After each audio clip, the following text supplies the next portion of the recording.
இன்றே டவுன்லோட் செய்து உங்கள் ஃபேவரட் ஷோக்களை என்ஜாய் பண்ணுங்க. என்ன நடந்துச்சு லக்ஷ்மி?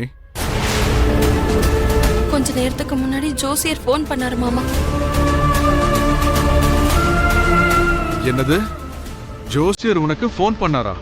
ஆமா மாமா, அவருக்கு கூடிய சீக்கிரம் ஒரு மிகப்பெரிய கண்டம் வரப்போகுதா.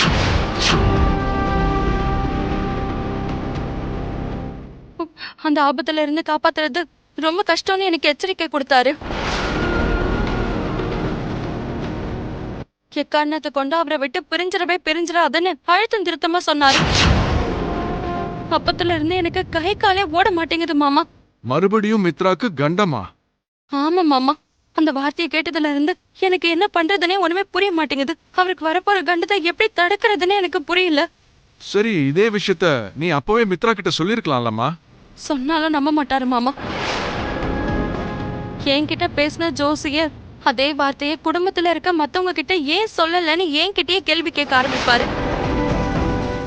மறுபடியும் நான் சொல்றதெல்லாம் பொய்ன்னு ப்ரூவ் பண்றதுக்கு தான் இவங்க பாப்பாங்க.